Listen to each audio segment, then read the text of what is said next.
Oh, hello there. Yes, well, we made it through another week. Hurrah! Yes, still no signs of the impending doom of the economy, but I guess it's only a matter of hours now. Yes, anyway, I'm away this weekend. Hooray! So I'll be lining up some videos to keep you vaguely amused in the usual breakfasty time slot. Oh yeah, just hoping that nothing extremely bad happens, and then I'll just be made look even more foolish, won't I? Yes. Anyway, I had to smile at this at the weekend, the way that you do. Leave that one just for you to ponder. It's astounding that Ed Miliband a long time ago ate a bacon sandwich and has never been allowed to forget it. And yet for almost everybody else it really doesn't matter what they do, say, or indeed what photographs are taken of them, or indeed what court cases they lose, but they can always just manage to ride these things out. It's almost like the system is definitely rigged, but obviously I'm wrong about that, like I am about everything else. Anyway, today I thought we'd just generically talk about the British media, because I did have to smile at this from the Telegraph, of all places. GB News fined £100,000 over Rishi Sunak debate. Yes, which is something that they don't care about, really, I suppose. Yes, it's supposed to be impartial, isn't it? It's supposed to be impartial, but what you actually get, of course, is just wall-to-wall Toryism. I know it's reform, but reform are the replacement Tories for when the Tories aren't doing so well. You see, that's the choice you have. You can vote reform, or you can vote for the Tories. Or, if you're a radical outsider, you could you can vote reform, can't you? Yes. And this is just a generic slice of yesterday, okay? You can have a look at these four on their videos, okay?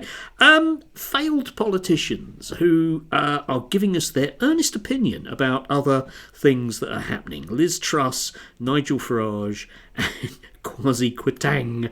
Yes, giving us their opinions all about the budget and about how much they know better. All three of them, of course, were very, very, very keen on the Liz Truss budget, and we remember how well that did, but she's still wheeled out as somehow an expert on, well, anything.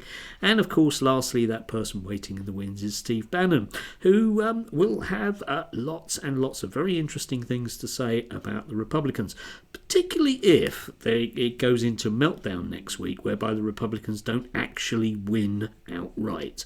In which case, of course, he will also be there suggesting that people take matters into their own hands. After all, you mustn't let democracy win. That would be a foolish thing to do. Yes. The British media is actually better than the American media in many, many ways, but not by much. I did have to smile at this. The US version of the Daily Mail, because the Daily Mail actually has a reasonable presence in the States. But anyway, the US version had this, okay?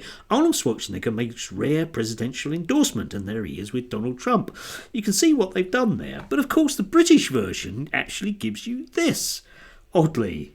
It's subtly different, isn't it? Yes, because, of course, Arnold Schwarzenegger, you may well dislike him in lots of different ways if you particularly want to, but the guy is economically conservative, fiscally conservative, as we used to say, but socially liberal, and that's a very, very sensible position. It's the sort of thing that the Conservative Party in this country used to do 20 years ago, and it kind of works in its own right. But of course, we've given up on that particular one, haven't we? And we are simply left with the Incredibles, one might say, in terms of Jenrick and Liz Truss and Kwarteng.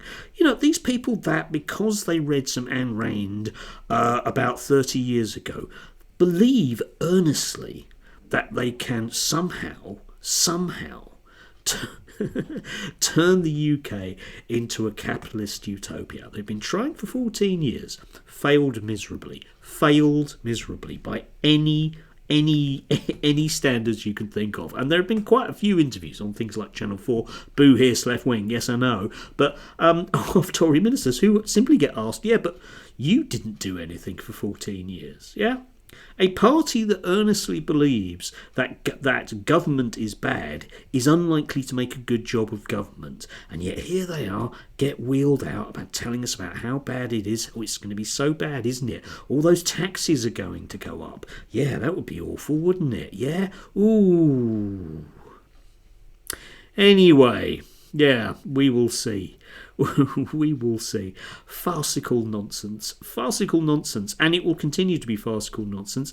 And you can bet your bottom dollar that if the US election goes down the pan in terms of Donald Trump not winning outright, then the British media will simply fall into line, because they really don't have any problems with basically ignoring things like genocide or any anti-democratic movements if their owners decide that that's the way they want to go.